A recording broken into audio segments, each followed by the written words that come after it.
Tengan todos ustedes un buen día, un buen fin de semana. El día de hoy, que es nuestra quinta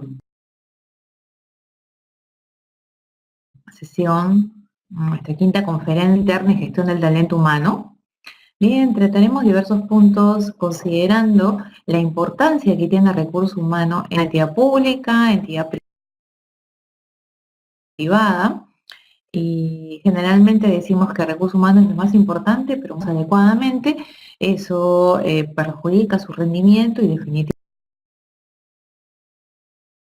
también la producción o el servicio según sea rubro de nuestra entidad. ¿De acuerdo?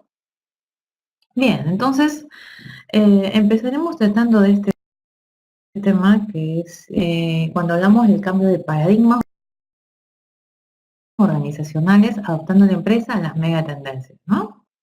A ver, perdón, creo que pasó algo aquí. Ok, bien.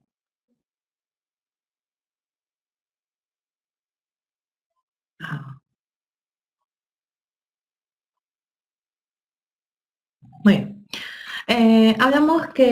Vamos a hablar sobre el cambio paradigmático. ¿Qué nos dice Abraham Maslow en su teoría de la jerarquía de las necesidades humanas? ¿Qué es lo que dice Abraham Maslow? Planteó que los seres humanos somos eternos buscadores de seguridad. Y cuando la encontramos, ¿qué es lo que hacemos? Nos aferramos a ella. Entonces, esta seguridad está representada en algo. Podemos llamarle modelos, le llamamos creencias, que asumimos como ciertos, aunque estos modelos sean falsos, pero que serán ciertos cuando algo sea falso en sus causas, es cierto en sus consecuencias. Marco Antonio, buen día. No hay problema, tú siempre estás presente. Qué bueno, Antonio, que estés aquí con nosotros. Muy bien. Recuerda, entonces decimos que ese algo, ¿no? Que son los paradigmas que, del griego patrón o modelo, que están definidos como estructuras mentales. Todo lo que corresponde a paradigmas lo traemos ya aparejado según las vivencias que hemos tenido de niños, según la forma de la crianza. Hay muchos aspectos que influyen, el ambiente en el cual la persona se desarrolla. Ronald Antonio, también buen día. Entonces estamos hablando que estos paradigmas están definidos como estas estructuras mentales, las creencias, modelos, patrones, estereotipos, que al asumirse como ciertos nos resulta fácil adoptarlos. Por lo tanto, se produce una de las enfermedades organizacionales más graves, denominada parálisis paradigmática. Esta parálisis paradigmática causada por el efecto paradigma que no nos deja pensar ni dudar sobre la validez o la vigencia del paradigma al asumirse como cierto. Entonces vamos a observar cómo esta parálisis paradigmática, que se da en todo tipo de organización, cómo revertir esta situación para que no sea una limitante en el desempeño laboral, en el desarrollo de las actividades diarias que finalmente van a redundar en la producción o la productividad de servicio. Estamos hablando del tiempo público. Bien, también podría ser privada. Hola Ronald, también buen día. ¿Cómo está Ronald, Marco Antonio? Que están los dos fieles concurrentes. Muy bien. Miren, aquí tenemos una imagen. En esta imagen me gustaría que ustedes la observaran bien, ¿no? Es una imagen que más o menos nos va a dibujar qué es un paradigma para poder tenerlo más claro, ¿no? Que es la percepción como nosotros vemos una realidad determinada, ¿no? Entonces, en esta figura, ustedes pueden observar dos cosas, ¿no? Podrían observar, de repente, no sé si alguien de ustedes puede escribir algo, puede decir qué es lo que observa, qué es lo que ve. Bien, podría ser, a ver, me gustaría saber qué es lo que ustedes ven. Mm, Ay, bueno, si no, vamos avanzando para no quedarnos eh, con alguna información que no sea brindada a ustedes. Bien, bueno, por ejemplo, algunos en esta figura podrían ver una jovencita, ¿no? Con negro, mirando hacia atrás, digamos, hacia un costado, ¿no? De perfil podríamos ver una jovencita como de más o menos 18 años, ¿bien? Algunos podrían ver esta figura, Otros, sin embargo, podrían ver una señora muchísimo mayor, una señora de por lo menos 65 años, ¿no? Entonces, mucho va a depender de cómo nosotros, es la misma forma como nosotros vemos la realidad. Pues, esto exactamente sucede en la vida misma, ¿no? Entonces, algunos podrían ver una joven, otros una señora mucho mayor. De acuerdo, aquí tienen en esta imagen igual. Algunos podrían ver una persona mayor, ¿no? Con un peinado definitivamente bastante abultado, ¿no? Y otros o otras personas podrían ver una jovencita, y es más, la parte de abajo sería la corona, como una reina, una joven. ¿Bien? Luego aquí también, aquí tenemos otra imagen. Una imagen que muchos podrían divisar a primera vista, ¿no? Y decir, bueno, aquí tenemos un rostro, ¿no? Un rostro con unos ojos grandes y con unos bigotes grandes también, denominados mostachos, como se dice en Italia. Y otros podrían ver una mujer embarazada, de perfil, una embarazada, que tiene un libro, algo en la mano. Entonces, esas son las percepciones que se dan de acuerdo a nuestros esquemas mentales, de acuerdo a la percepción, de acuerdo a nuestro criterio. Entonces vamos a ir analizando, ¿no? Cómo es que toda estos esquemas van influyendo e influyen ya sea de manera positiva o negativa dentro de las entidades en las cuales se elabora. Entonces tenemos algunos ejemplos de paradigmas y aquí vamos a ver algunos. Por ejemplo, tenemos la estructura piramidal, que es intocable y bueno, el nuevo paradigma nos indica, por ejemplo, es la teoría holandesa, que si la estrategia de servicio cambia, el organigrama debe cambiar, porque el organigrama es un medio. La estructura sigue la estrategia, dicen los holandeses. El paradigma que equivocadamente ha estado rigiendo es, la estrategia debe adaptarse a la estructura. Entonces, si nosotros tenemos una serie de puestos, por decir, la secretaria 1, la secretaria 2, la secretaria 3, eso está atentando contra el trabajo en equipo y también con la solidaridad laboral, puesto que algunos van a creer que tienen una supremacía sobre los otros, ¿no? Es decir, secretaria 1, yo soy más, yo tengo tú, entonces yo tengo que tener mejores privilegios, ¿de acuerdo? Podría pensarse así. Entonces hablamos que esta situación o esta creación de puestos no hay duda. Por lo tanto, este es un puesto en el que es un sistema perverso de redactar las clases de puestos en forma fraccionada. Esto lleva a que la persona se convierta en una persona egoísta, ¿no? En contrasentido con la definición de la palabra trabajo, que es el esfuerzo cooperativo entre personas, ¿para qué? Para lograr objetivos y metas en condiciones de eficiencia y eficacia, con recursos escasos para necesidades crecientes. Entonces, no nos quejemos entonces de la conducta del personal, porque muchas veces la misma es producto del sistema en que la misma institución viene elaborando. La época nos marca otro paradigma. Vuelva a normal todo lo que se ha hecho normal. Desacostúmbrese de la costumbre. El modelo alemán confirmado por los japoneses plantea periodos rotativos de 5 años en posiciones homólogas, considerando que ese es el tiempo máximo en que una jefatura mantiene capacidad innovadora. Y si la única constante es el cambio constante, entonces el sistema organizativo debería propiciar, ¿qué cosa? La actitud de cambio. Bien, entonces hablamos del cambio y los filósofos clásicos. Decimos que la historia de la humanidad ha estado marcada por el cambio. Por lo tanto, el cambio de paradigmas no es característico de los tiempos modernos, como sí lo es la velocidad del mismo, puesto que antes ocurría un cambio cada 25 años y ahora ocurre cada 25 minutos, con sentencias terribles, ¿no? Como, por ejemplo, la única constante es el cambio constante. Quien no cambia con el cambio lo cambia. Ser protagonista no es víctima de él. Ser actor no es espectador. El cambio se hace con dolor, uno escoge. Quien no es parte de la solución es parte del problema. Quien no entiende las fuerzas del cambio no entiende nada.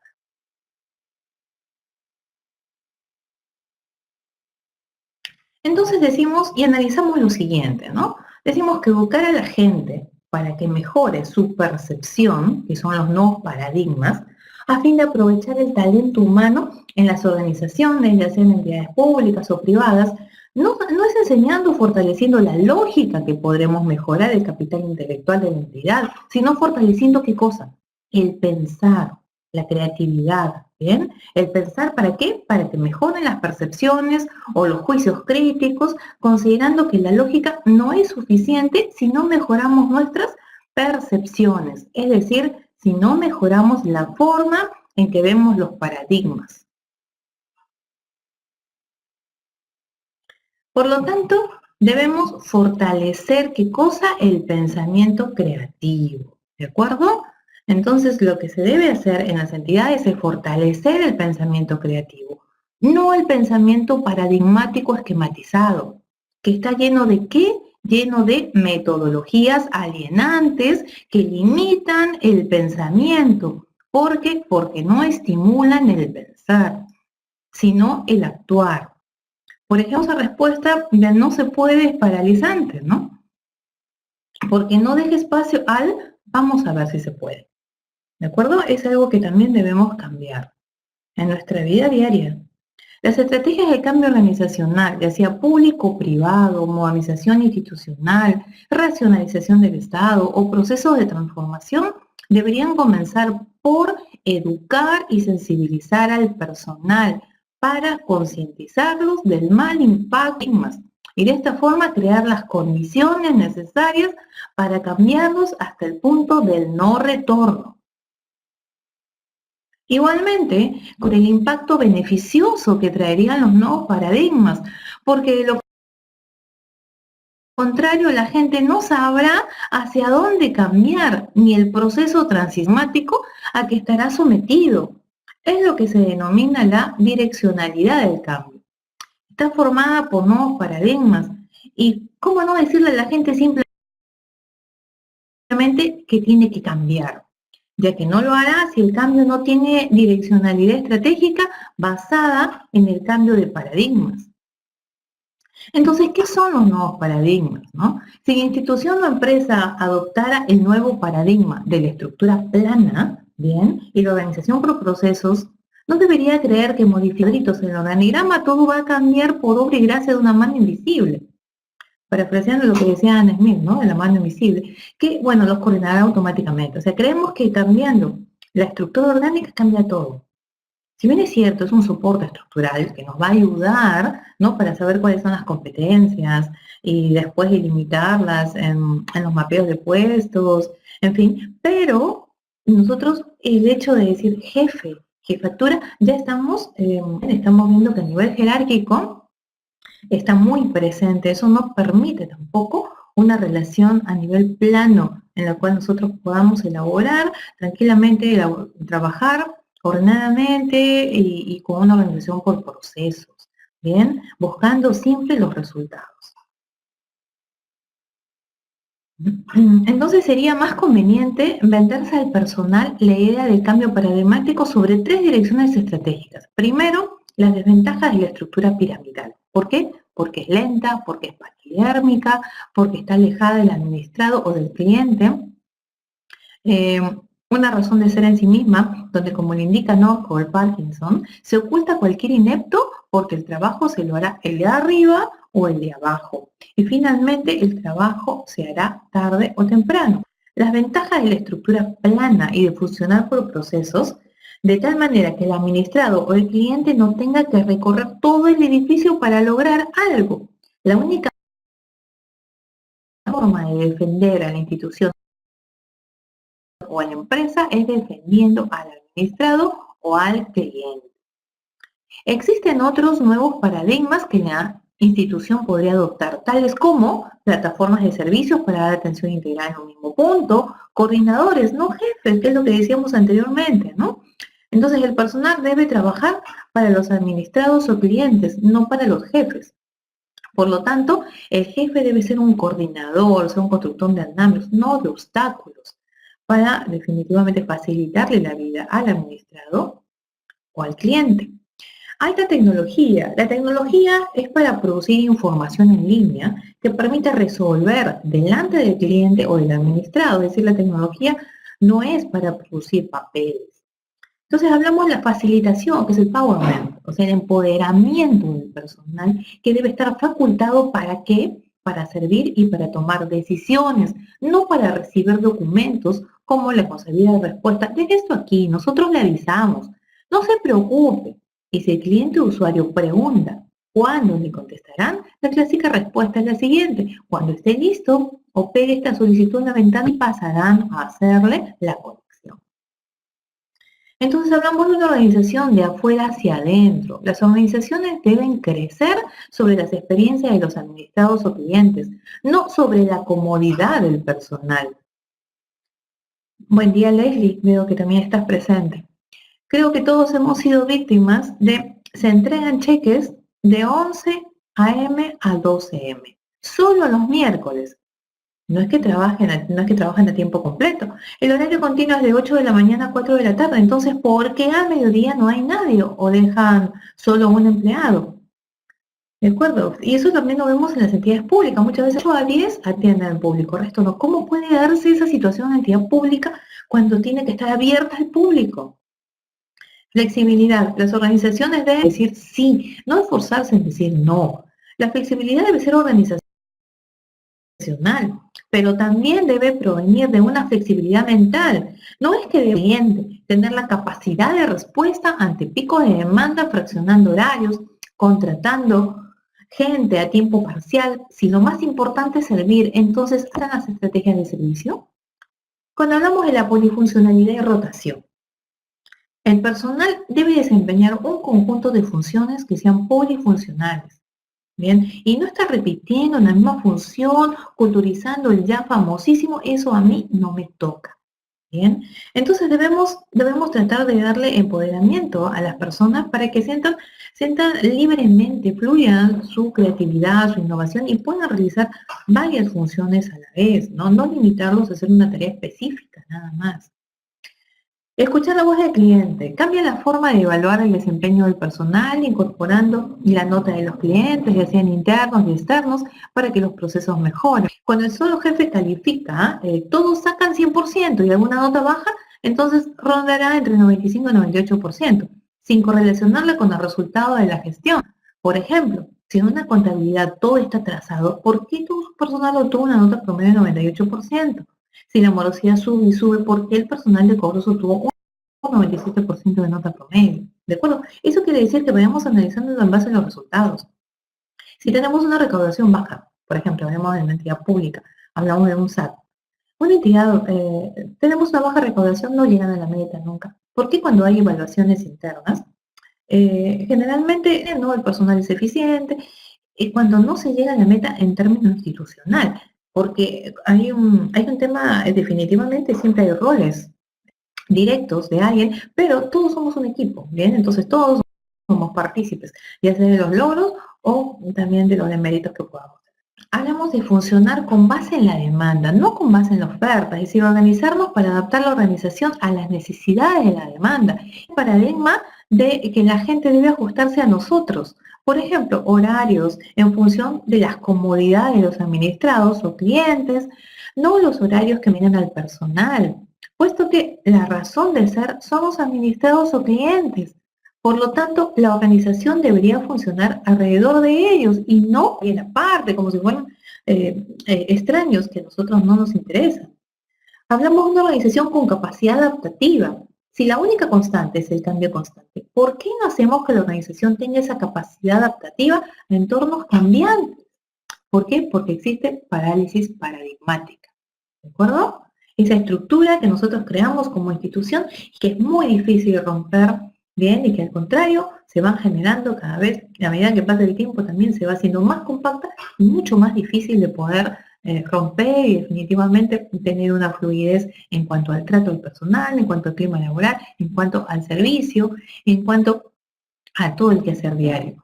Entonces hablamos de la cultura del servicio de usuario-cliente, significa formar al personal en los valores del servicio, culturizando el servicio al cliente. Ya basta de darles cursos de sonrisa donde solamente hablamos, decimos no se puede, eso aquí es imposible, ¿no? Entonces simplemente con una sonrisa solucionamos todo, ¿no? Altas comunicaciones en todo sentido. El rumor es la búsqueda de la verdad que no llega por otros medios. Un rumor no desmedido a tiempo se vuelve verdadero. Entonces, ¿hay personal chismoso o es que hay jefes que no informan? Hablamos de una organización inteligente y hay un libro muy interesante de Peter Senge, ¿no? Que habla de organizaciones inteligentes, sumamente interesante. Inclusive él tiene un libro que es La Quinta Disciplina, que habla de todo lo que es planificación estratégica, y les sugiero que también en algún momento lo puedan leer, les va a ayudar mucho a reforzar todo lo que signifique la vida laboral, la vida diaria, ¿no? Entonces hablamos que esta organización inteligente debe aprender las experiencias, debe buscar las quejas, prevenir, hacer a la organización inteligente para que acumule experiencia. Entonces debe estimular el pensamiento discontinuo, donde todos piensan, igual nadie piensa. Debe estimularse que la gente piense diferente, es decir, que adopte nuevos paradigmas. Hablamos de liderazgo. El jefe tiene autoridad porque se le otorga el puesto. Ahora, el jefe es obedecido. El líder tiene autoridad ganada por el ejemplo, por la dedicación. El líder es seguido. Diferenciación no se haga del montón. Diferenciarnos por ser una organización especial que los clientes, los usuarios, los ciudadanos están dispuestos a defender por la excelencia en su servicio. Los resultados son los que hablan, ¿no?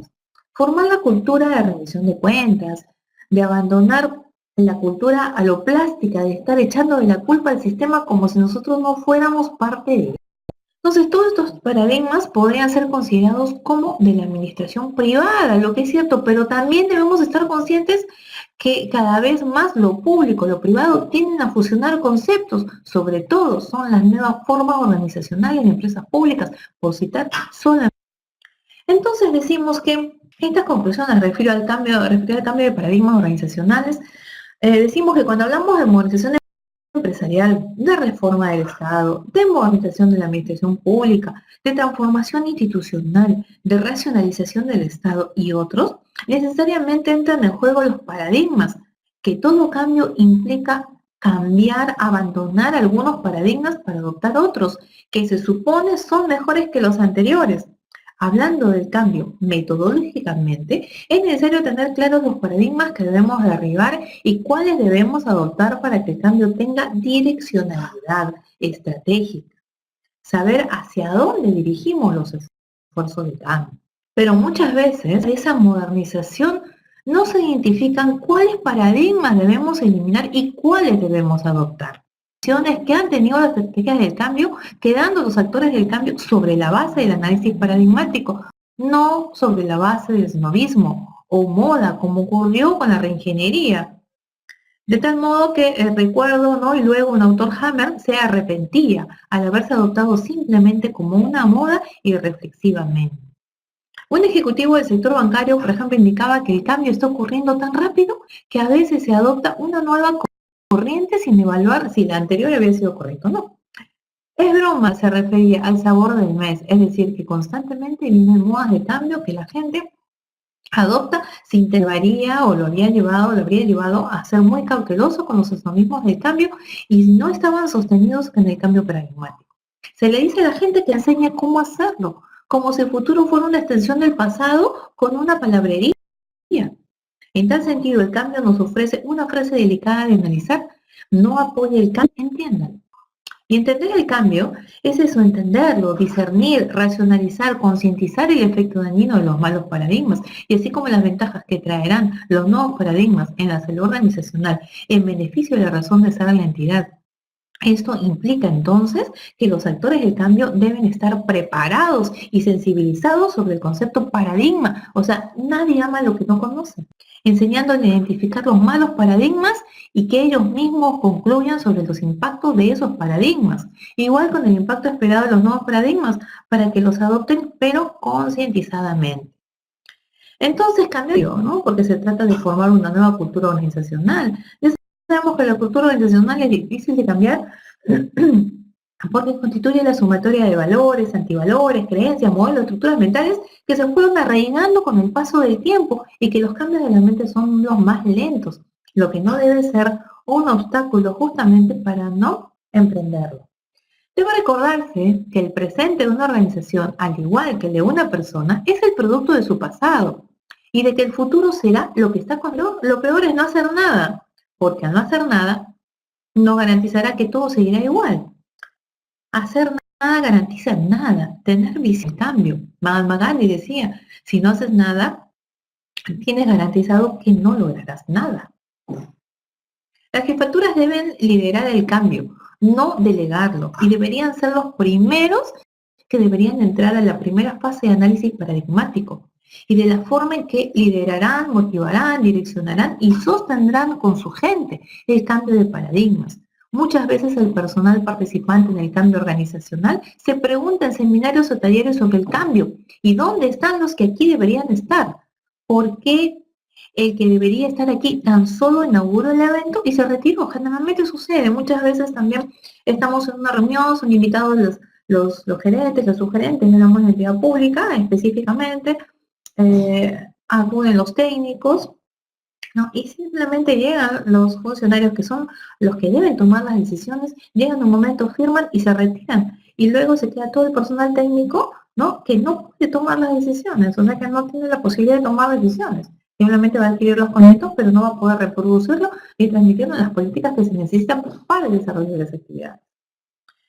Entonces hablamos que además liderar el cambio significa que los dirigentes deben tener una congruencia en su actuar como equipo, marcando línea de que el cambio comienza por ellos. Así es, el cambio comienza en uno mismo, por uno mismo. Muchas veces nos encontramos con jefes que hablan bien del cambio, pero cuando se les llega el turno de que ellos cambien, las cosas se ponen difíciles. De ahí la de un jefe que sufrió tal proceso del que salió concientizado y fortalecido. Cuando salí a buscar a los enemigos del cambio, me di cuenta de que el enemigo era yo. Entonces estableció la actuación de las jefaturas dentro del siguiente marco conductual. Curiosidad, objetividad. Curiosidad porque significa problemas, investigar las causas, explicar eventos, hacer preguntas del por qué y cómo de las cosas. Hablamos de dejarse influenciar por factores emotivos y subjetivos para concluir, tener una mente abierta, ¿no? O sea, la voluntad para considerar que una amplia variedad de creencias puede ser verdaderas, formar juicios, no dejarse llevar por prejuicios. Hablamos de flexibilidad, esta dispuesta a cambiar de opinión para sostenerlas, aun cuando ello sea una negación de creencias personales. Ser sistemático, seguir una línea de razonamiento consistente hasta su conclusión de asuntos que no son pertinentes a la línea de razonamiento. Hablamos de persistencia, insistir en buscar maneras de solucionar disputas, de conseguir evidencia, para sostener un determinado punto de vista. La persistencia es la que ha moldeado el futuro. Escepticismo intelectual, posponer la aceptación de una conclusión como cierta hasta tanto no se haya presentado evidencia adecuada. Resolución, se debe tener resolución para aceptar ciertas conclusiones cuando las evidencias así lo indican. Respeto por otros puntos de vista, ¿no? Muchas veces nos cerramos y creemos que tenemos la verdad en los labios y nos olvidamos del resto, ¿no? Entonces la voluntad para admitir que uno puede estar equivocado y que otras ideas que uno no comparte pueden ser las verdaderas. Aceptar que habrá situaciones problemáticas en los procesos de cambio, pensar que todos queremos evitar y solucionar tales problemas. Ser autocrítico, ¿no? Tratar con el punto de vista de otros. La inteligencia está distribuida, ¿no? Creer en el valor de la racionalidad, todo cambio busca mejorar, todo cambio está basado en el principio de la racionalidad. Responsabilidad y valentía para entender y aceptar las consecuencias y la transformación. Aquí nadie engaña a nadie. Actitud de continuo aprendizaje y de crecimiento. O sea, la experiencia no es aprender algo el primer año para luego seguirlo repitiendo todos los años igual, ¿no? El cambio implica transformación o nuevo pensamiento, tener esa actitud para ir cambiando con el cambio. Cambio organizacional. Y todo impulso es ciego cuando no hay conocimiento y todo saber es inútil cuando hay trabajo y todo trabajo es ruido. La vida es oscuridad cuando no hay impulso y todo impulso es ciego. ¿Cuándo qué? Cuando no hay conocimiento. Si no conocemos algo, ¿cómo impulsamos? ¿Cómo impulsamos el cambio? Vivimos en una eterna oscuridad. Entonces todo saber es útil cuando hay trabajo y ese trabajo es rutinario, pero es sin cambio. Bien, para que sea innovador, para que tengamos un mejor desarrollo organizacional. El ambiente general que envuelve las organizaciones está en continuo movimiento dinámico, exige una elevada capacidad de adaptación de su organización, una rapidez increíble que no existía de repente hace muchos años atrás, pero ahora sí, todo este efecto de la globalización, la tecnología, el avance científico, todo es tan rápido que tenemos que aprender a adaptarnos y adecuarnos rápidamente. Sabemos que las organizaciones, las empresas son el ente dinamizador de la economía. Entonces, ¿cómo enfrentarnos a los retos? ¿Cómo somos ser más competitivos? ¿No? ¿Cómo ser eficientes? ¿Cómo ser eficaces si entendemos que el personal, ¿no? que es la base sólida, importante, no tiene conceptuado su cambio estructural, mental? ¿Cómo pretendemos cambiar estructuras? Sistemas solamente, ¿no? Si es personal, la actitud, la posibilidad de entender el cambio. Entonces deben enfrentarse a un entorno inestable, de cambio constante. Así pues, para sobrevivir y competir hay que adaptarse rápido y eficazmente. El cambio que se realice afectará en algún grado las relaciones de poder, la estabilidad de los roles, la satisfacción interior de la entidad. Entonces hablamos de cultura y cambio organizacional, ¿no? Las tendencias que pautan el desenvolvimiento del mundo contemporáneo van a determinar los cambios, es decir, las nuevas actitudes en las empresas, tales como la globalización de la economía, la conciencia, las alianzas estratégicas, el avance tecnológico, conforman un ineludible conjunto de condiciones que afectan a las organizaciones. La estrategia que mejor interpreta las respuestas ante las demandas de ese entorno tan complejo y cambiante, ¿qué cosa es? Es competitividad. Entonces aquí planteamos algunas ideas básicas acerca de la gerencia del cambio. Primero, tener la alta gerencia para poder manejar los cambios, ya que estos implican costos, riesgos, ineficiencias temporales y cierta dosis de trauma y turbulencia en la organización, ¿no? Inclusive los mismos conflictos propios dentro de una oficina, ¿no? El gerente debe saber manejar esas particularidades, vivencia tantas horas en el trabajo, dicen muchas veces estamos más tiempo en el trabajo que en el domicilio. Entonces tenemos que aprender a lidiar con las diferentes personalidades, ¿no? Entonces el gerente, cuando existen este tipo de inconvenientes, de problemas, esa situación, y definitivamente que eso no afecte tampoco el clima laboral. Adicionalmente, pueden obligar a la gerencia a invertir tiempo y esfuerzos y obviar otros asuntos claves para la empresa. Segundo, una vez que se inicia el cambio, este adquiere una dinámica propia e independiente de quien lo promueve o dirige. Es decir, puede suceder que en algunos de los casos más exitosos de cambio, los resultados obtenidos estén de acuerdo a lo planificado inicialmente, aunque en algunos casos lo planificado y lo obtenido no coincida por completo.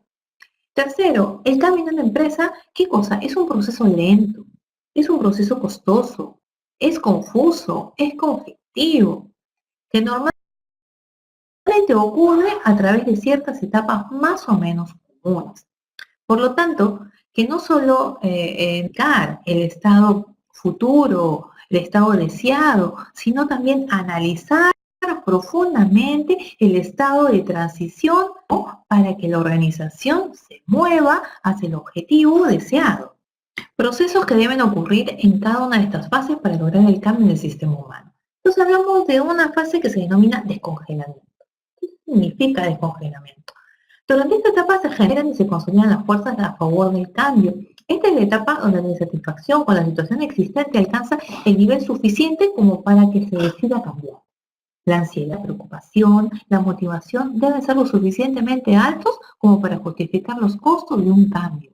En esta etapa, además de ofrecer el mayor número de oportunidades para reducir la resistencia al cambio, a través de la difusión de información que permita conocer las insuficiencias de la situación existente, la necesidad imperante de cambiarla, los rasgos de situación futura que se desea alcanzar, la participación suele ser el mejor antídoto a la resistencia organizacional.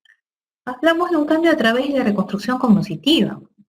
Se introducen las modificaciones planeadas, comenzando con las más fáciles de aceptar por parte de los, pasando luego gradualmente a los cambios de mayor complejidad y alcance. Durante este periodo, el cual suele ser el más largo y costoso, aparecen los problemas y peligros que más dedicación y talento exigen en la alta gerencia. Entonces tenemos ahora el nuevo congelamiento. ¿Qué significa? La consolidación del cambio. Esta fase ayuda a la gerencia para que se incorpore un nuevo punto de vista, es decir, se crean las condiciones, las garantías necesarias para asegurar que los cambios logrados no desaparezcan. El empuje de la alta gerencia continúa siendo de vital importancia en esta etapa y el hecho de no contar con dicho apoyo puede conducir a un retroceso en el proceso de cambio e inclusive podría provocar el fracaso definitivo del proceso. Reacción de la organización ante la incorporación del cambio. Los efectos del cambio no son automáticos ni necesariamente equivalentes a lo esperado. El mismo opera a través del cambio en las personas. Ellas son las que controlan los resultados, los sentimientos y valoraciones de los implicados respecto al cambio. Deciden en gran medida su reacción. Se concibe al hombre organizacional como un ser que busca un desarrollo integral a partir del encuentro en sus tres dimensiones sociales. Se habla de organizaciones como el espacio vital que le debe posibilitar al hombre su desarrollo y para que este desarrollo se dé, debe ser una organización con necesidad de cambio. Por lo tanto, las organizaciones deben convertirse en espacios para la comunicación y las que la conforman. Además, considerar el cambio de cultura como un proceso continuo de aprendizaje enmarcando al hombre como el centro de desarrollo de una organización. El objetivo puede ser concebido como el proceso de compartir una cultura y un conocimiento con el que se logra el mantenimiento de la cultura existente de la organización. Ningún cambio puede ser exitoso sin una planificación previa. Además, determinar si estos deben ser iniciados por quienes sientan realmente la necesidad del cambio. Es posible que la influencia del liderazgo tenga sus límites, particularmente en las grandes empresas, donde la alta gerencia se encuentra muy alejada de las funciones de la gerencia a nivel operativo. Cualquiera sea el caso, cuando la empresa está en proceso de cambio, las normas culturales deben reorientarse cambiando el sistema de gerencia, es decir, los múltiples procesos gerenciales, la estructura organizacional y el estilo gerencial que impulsa a la empresa. La competitividad es una estrategia que resulta de combinar el espíritu empresarial con la capacidad de aprender continuamente. En sentido general, se puede decir que es una actitud y una aptitud.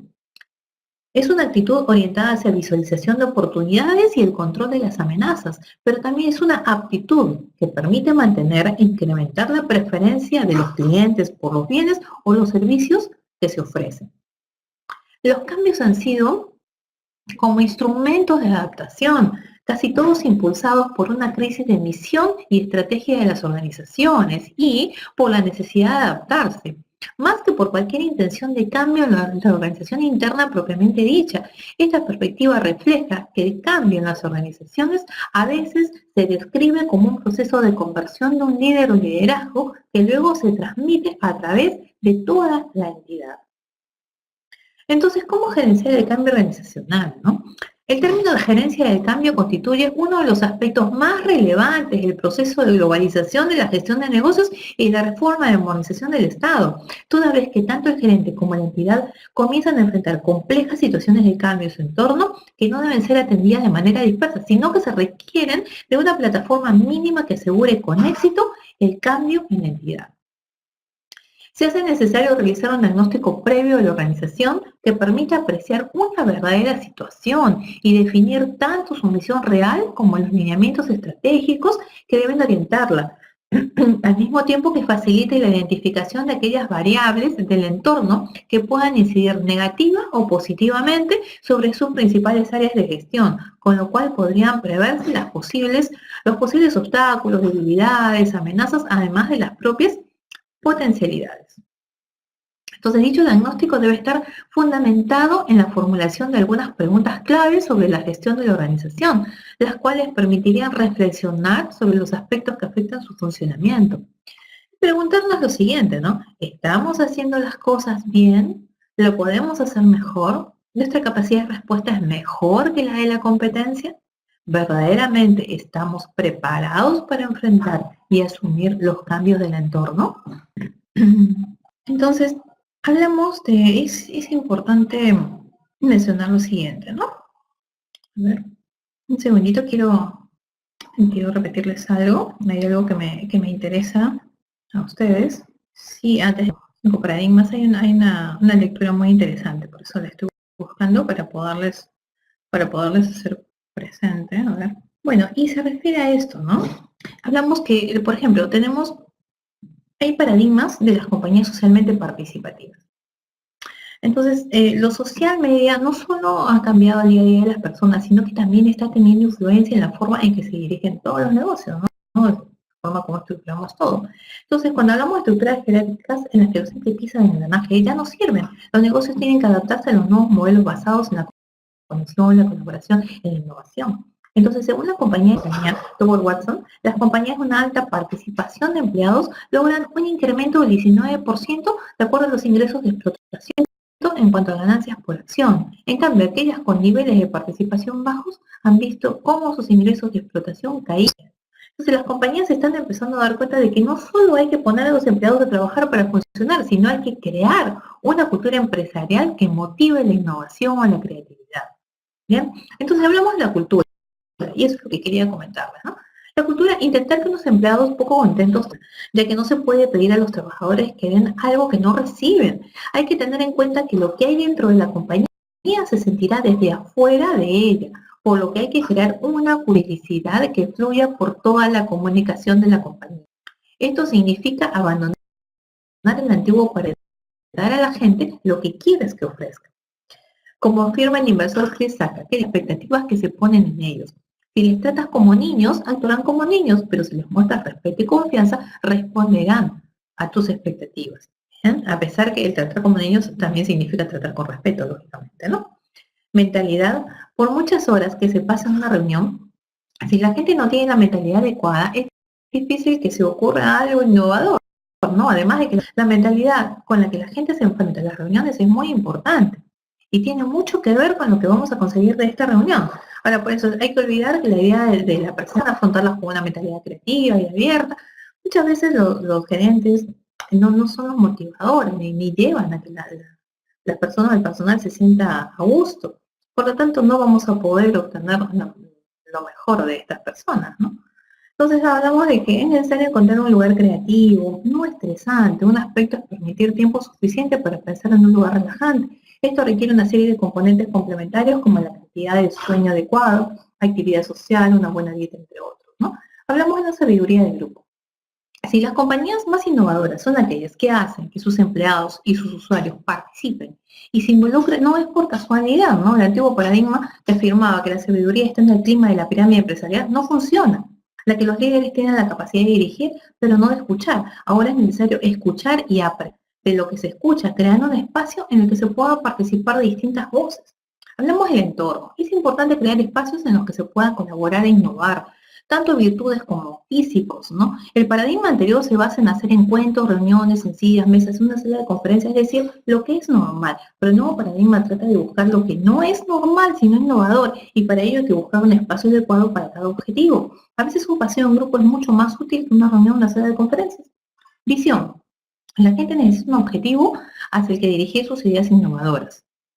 Por ejemplo, vamos, una perspectiva de negocio se tiene una gran visión más allá de los beneficios del dinero y es conseguir que los empleados estén contentos y crean en ella y las combinas con una cultura de valores fundamentales de compromiso. Creo que eso ayudará para que el negocio crezca y las marcas a largo plazo. Por lo tanto, hay que dejar atrás la idea de trabajar solo para recibir la nómina a fin de mes y considerar el trabajo como algo más grande. Todos los paradigmas antiguos se centraban en el individualismo, en ser brillante personalmente, pero las ideas son mucho más sociales y se centran en culturas que potencian la innovación entre todos los que participan en la empresa. Las compañías, hablamos de entidades públicas, que logran intentar que estas ideas en su organización sean las que, lógicamente, lideren las tecnologías y los servicios que forman parte de nuestra cultura. Entonces hablamos del papel del gerente como líder del proceso del cambio organizacional. Ante un proceso de cambio organizacional o de reconversión de actitudes, el papel del gerente debe ser el de liderar el cambio mismo, convirtiéndose en un visionario, en una estratega, en un excelente comunicador e inspirador de todos los aspectos que involucran a la organización, toda vez que dicho proceso, por su magnitud, solo se logra con el compromiso del equipo gerencial y de toda la organización en su conjunto, siendo cada vez más importante pensar en reconvertir primeramente al gerente, considerando que si él mismo tiene bajo su cargo un equipo dispuesto al cambio y no se siente comprometido con él, dicho cambio no se dará por efecto de la resistencia pasiva, aquella en la cual se apoyan los cambios de la palabra, pero no se participa de ellos.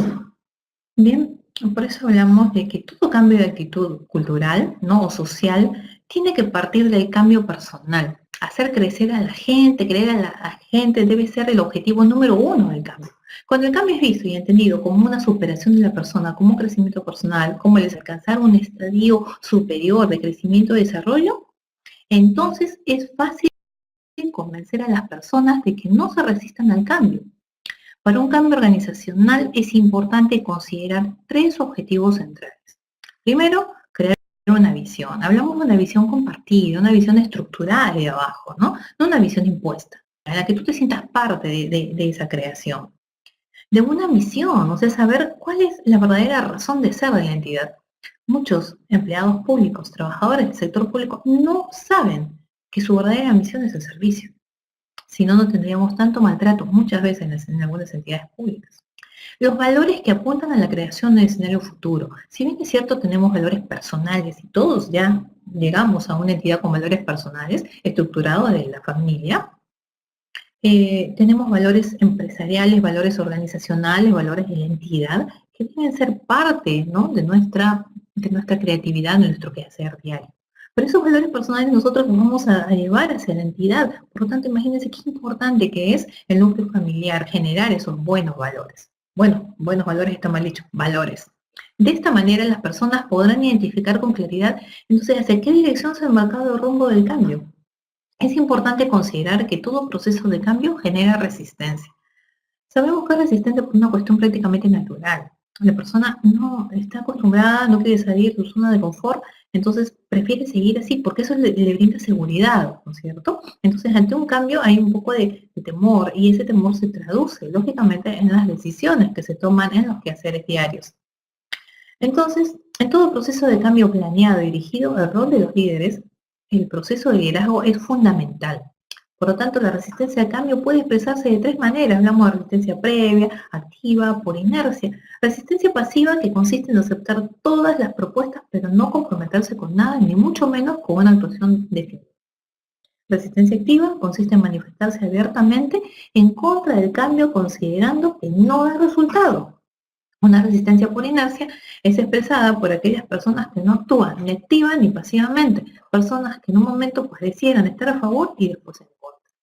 De modo que, antes de embarcarnos en la implementación de una planeación estratégica organizacional, debemos primero embarcarnos en el convencimiento de nuestra gente.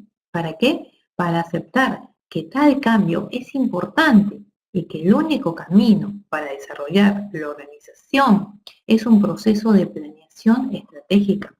Y solo será posible cuando generemos algo muy importante, que se denomina compromiso, con todos los que forman parte de la organización. Y eso será posible cuando haya, ¿qué cosa? Una apertura y definitivamente un nivel necesario que nos permita, ¿no? Darle el verdadero sentido al planeamiento estratégico como un modelo, como un instrumento de gestión que responda a los retos organizacionales que son necesarios en estos tiempos.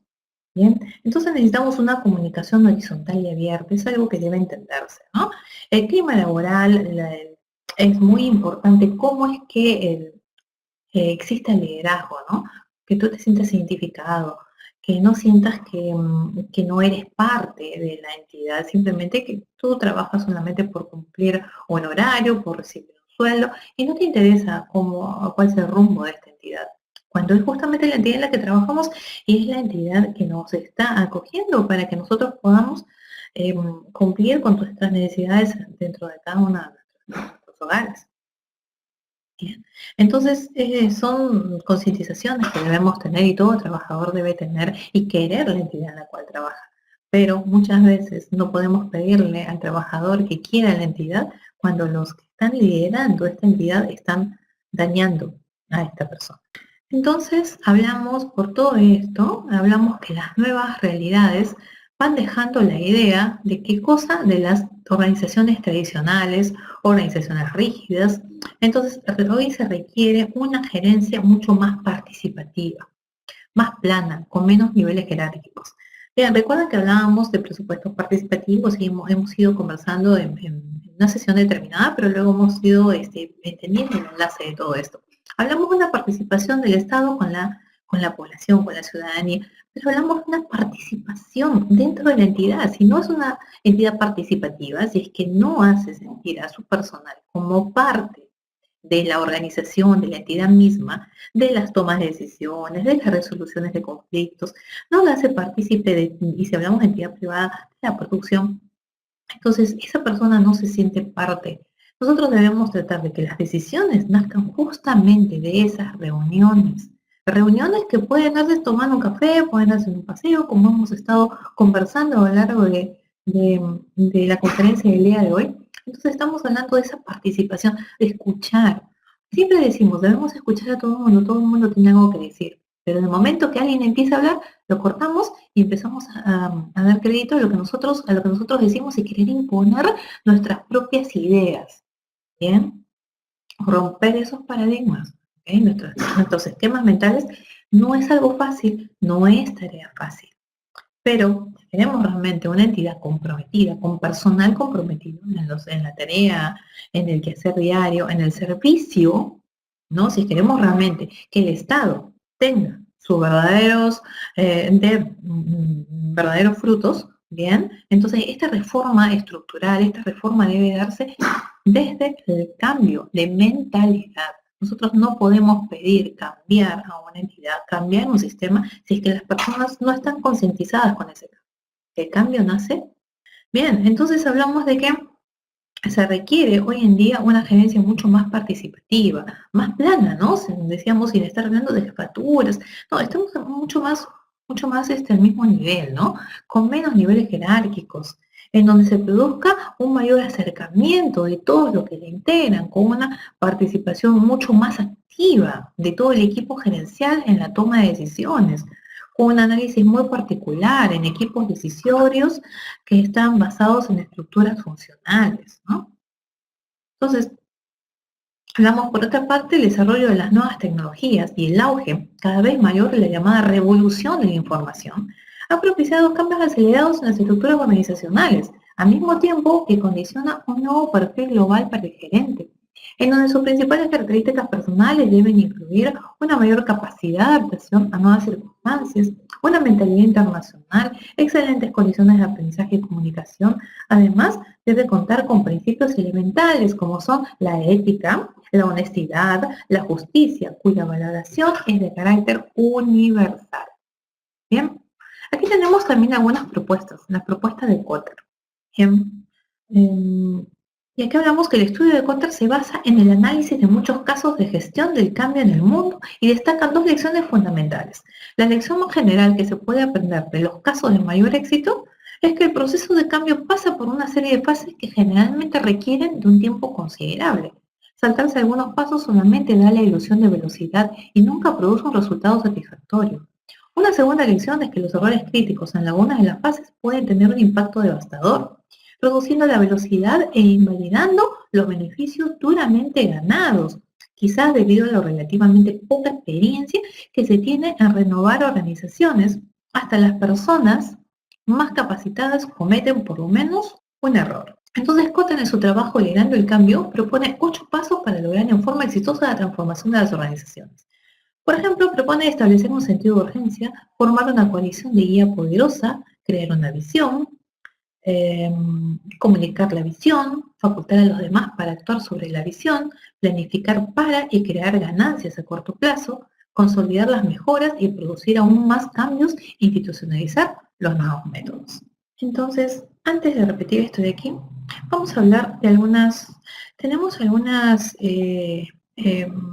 hay algunas experiencias, ¿no? Por ejemplo, quiénes son las entidades que hay empresas, ¿no? Que han tenido aquí les tengo esta lectura. Empresas, por ejemplo, que cambiaron, ¿no? Un modelo, que negocian, que triunfaron. Entonces, esto es lo que quiero, antes de tener la conclusión final, me gustaría hablarles de esta parte. Bueno, y recordarles, porque son empresas que todos conocemos, pero eso significa que si han tenido resultados esperados, si han tenido el éxito definitivamente que tienen, si tienen tanto renombre, es porque su personal les ha ayudado, no solamente porque han tenido una buena inversión, porque han tenido estrategia, porque han tenido toma de decisión, no, es porque el personal que es el factor principal, ha colaborado para que esto se dé. Entonces, hablamos que uno de los obstáculos más difíciles de enfrentar con una empresa es darse cuenta que el modelo, ¿no?, que define la compañía ya no es tan efectivo como antes y que definitivamente su personal no se siente a gusto. Entonces, ¿cómo revertimos esa tendencia para empezar a capitalizarnos? Bien, entonces hablamos de la conocida, por ejemplo, una empresa, ¿no?, el mercado decide, por ejemplo, invertir, y hablamos de la International Business Match, la IBM, que tras perder un mercado frente a sus competidores Microsoft y Apple, volvió su mirada hacia otro aspecto de la industria para poder sobrevivir. Entonces, estas empresas que han surgido con estrategias es porque su personal definitivamente ha sido el promotor inicial. Hablamos de, estoy viendo algunas, por ejemplo, hablamos, por ejemplo, de Lenovo. La firma decidió transformar el foco del negocio, por ejemplo, para dejar atrás los commodities y dedicarse también a las TICs. Hablamos de las PCs Lenovo, ¿no?, los discos duros, ¿sí?, con las impresoras Lexmark, ¿no? Dice que ahora son definitivamente la IBM es el líder de la industria en las TICs, con 56% de los ingresos totales, y ahora es la compañía más grande de outsourcing. Ahora, según el experto de inversiones, el capitán a riesgo Paul Graham, también la necesidad de cambiar la estructura de un negocio se debe a que una empresa rara vez encuentre la clave del éxito en su industria, por ejemplo. Hablamos de el PayPal, por ejemplo, Max Levin, que es el fundador de la firma, que declaró el libro Holders at War en 1998, su compañía se dedicaba a la criptografía y mucho más tarde como un servicio de transferencia de dinero a través de los PDAs. Entonces, a lo largo de esta empresa ha surgido en el año 2002, por ejemplo, Google, durante sus primeros meses de vida, el buscador más grande del mundo, ni siquiera tenía un modelo de negocio, entonces ha tenido, ¿no? Entonces, imagínense cómo es que todo marketing digital, cómo ha ido mejorando, pero lógicamente porque había un incentivo por parte bueno, en este caso del usuario, ¿no?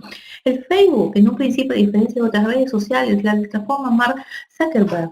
Entonces tenemos un montón de casos, YouTube mismo, ¿no? Cuando Google compró esta plataforma, por ejemplo, hablamos de que señaló nada más que el servicio no había reportado utilidades netas y sus ganancias por publicidad estaban muy bajas en el año 2008. En el 2010 empezó, ¿no?, a aumentar, entonces tenemos las ganancias de YouTube rondaban ya el $1.000.000.000 anual. Entonces significa que en este caso, bueno, han tenido buenas estrategias, pero lógicamente el usuario es el que participa, si no, no tendríamos, estamos hablando de empresas mundiales, ¿no? Y estamos hablando específicamente de redes sociales, donde es la masiva y es la vida misma, ¿no? Nosotros no podemos estar alejados de lo que sucede, es decir, no podemos, enseñamos presencial, entendemos que a veces los chicos están con el celular porque es una forma también de estar conectados con el mundo. Entonces, si bien es cierto, es necesario controlar en clases, no permitir que eso se dé, pero tampoco, pero también entender que eso es, digamos, lo que ahora nos hace estar totalmente conectados, todo el espacio de la globalización, y esto hablamos en términos externos, ¿no? Es decir, es la vida misma. Solo quería concluir en esto porque, si bien es cierto, hablamos a nivel interno, la entidad, cómo se debe manejar, cómo debe encontrarse, también como que nosotros, cómo exteriorizamos nuestro quehacer diario, ¿no? Las redes sociales, que son tan importantes y que todos debemos tratar de adecuarnos. Entonces, las autoridades y las entidades públicas deben generar, ¿qué cosa? Las condiciones necesarias para crear un clima laboral que permita el buen desempeño laboral, así como también el buen servicio al ciudadano, considerando la gestión del cambio basada en las megatrends. Muy bien, estimados participantes, me da mucho gusto que siempre estén. A Walter Inocente también entraste después. Bien, entonces me despido, les deseo un buen fin de semana, hemos terminado esta conferencia. Bien, le reservan la autoevaluación, es todo el material que hemos estado conversando, bueno, y que tenemos aquí, con el que ustedes van a contar. Bueno, les deseo un buen fin de semana y nos estamos, bueno, ustedes me están viendo y yo poder leer lo que ustedes escriban, y espero la participación de ustedes la próxima semana. Nos encontramos con el próximo.